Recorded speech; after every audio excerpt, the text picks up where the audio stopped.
네, 안녕하세요. 축구생각입니다. 토요일에 있는 프로토 총 4경기를 준비해 왔고요. EPL과 분데스리가 경기들로 구성이 되어 있습니다. 그럼 1번 경기부터 말씀을 드리겠습니다. 아스날 대 맨유의 경기고요. 배당의 세 확률은 국내 해외 둘 다 비슷한 확률을 보여주고 있습니다.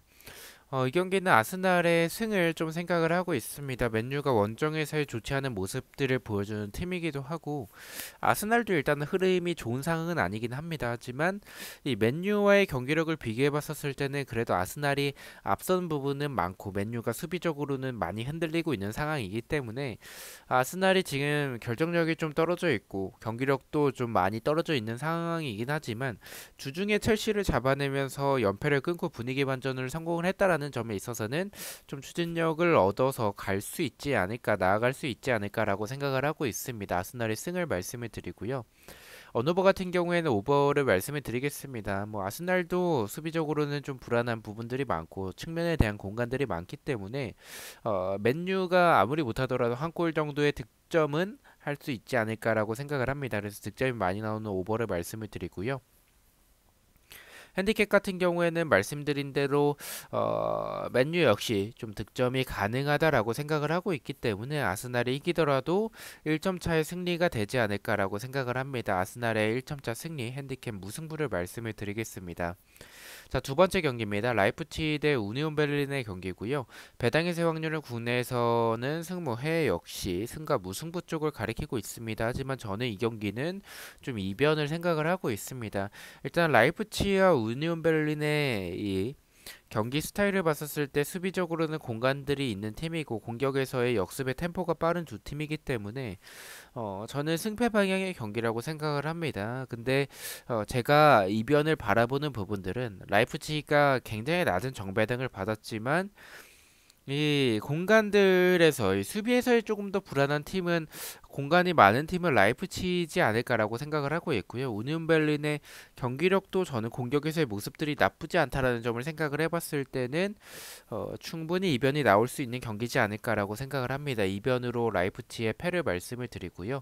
언어버 같은 경우에 오버를 말씀을 드리겠습니다. 라이프치히와 우니온 베를린 두 팀 다 공격적으로는 좋은 모습을 보여주는 두 팀이기 때문에 득점이 많이 나올 수 있는 경기라고 생각을 합니다. 라이프치히의 오버를 말씀을 드리고요.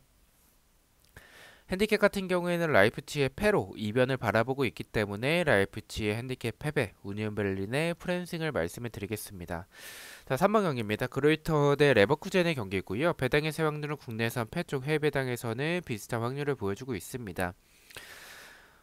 레버쿠젠이 저는 이길 수 있다라고 봐요. 일단은 동기부여도 있는 상황이고요. 그루이터 같은 경우에는 사실 동기부여가 없습니다. 강등권 팀이지만 강등이 거의 확정이 됐기 때문에 사실 이렇다 할 동기부여가 없을 것 같다라고 생각을 하고 있고요.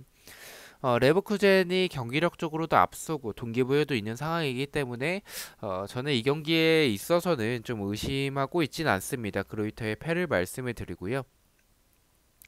어너버 같은 경우에는 레버쿠젠의 대승을 좀 생각을 하고는 있지만 레버쿠젠이 원정에서의 경기라는 점과 이렇게 좀 유리해 보이는 경기 때는 좀 답답한 모습들을 보여줄 때가 많습니다. 기준점이 2.5점이었다면 오버에 대해서도 고민을 했겠지만 3.5점이기 때문에 저는 그 정도의 득점까지는 레버쿠젠이 만들어내지 못할 가능성이 있다라고 생각을 하고 있습니다. 그래서 3.5점 기준으로는 언더를 말씀을 드리고요.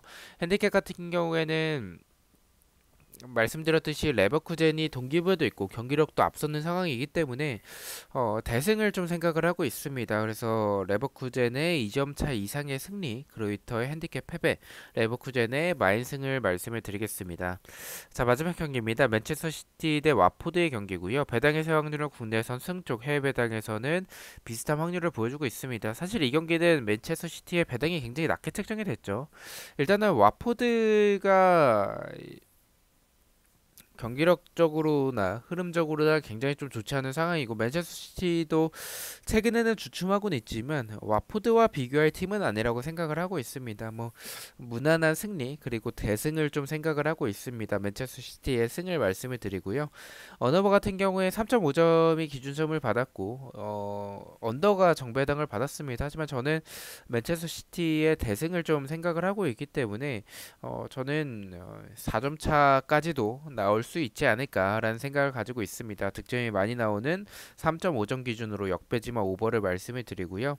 핸디캡 같은 경우에는 기준점이 2점인데 말씀드린 대로 맨체스터 시티의 개인적으로 좀 대승을 생각을 하고 있기 때문에 3점 차 이상의 승리까지는 가능하지 않을까라는 생각을 가지고 있습니다. 맨체스터 시티의 핸디캡 승 2점에 마인승을 말씀을 드리겠습니다. 자, 이렇게 해서 4경기에 대해서 공유를 모두 마쳤고요. 1번 경기부터 가장 추천을 드리는 픽을 말씀을 드리겠습니다. 1번은 아스날의 승, 2번은 라이프치히의 오버, 3번은 그로이터의 패를 가장 추천을 드리고요. 마지막 4번은 맨체스터 시티 핸디캡 승을 가장 추천을 드리도록 하겠습니다. 자, 이렇게 4경기 중에서 한 개의 픽을 가져와 봤고요. 부주력 픽입니다. 주력과 고배당 픽은 멤버십 회원분들에게만 공유가 되고 있고 단톡방 참여나 배팅 내용이 보고 싶으신 분들만 멤버십에 가입을 해주시면 좋을 것 같습니다. 첫 번째는 아스날의 승, 두 번째는 라이프치히의 핸디캡 패배, 세 번째는 맨체스터 시티의 핸디캡 승을 가져가 봤고 8.9배당을 책정을 받았습니다. 저는 내일 저녁에 또 일요일에 있는 프로토 경기들로 다시 찾아뵙도록 하겠습니다. 시청해주셔서 너무나도 감사드리고 구독과 좋아요 너무나도 감사합니다. 감사합니다.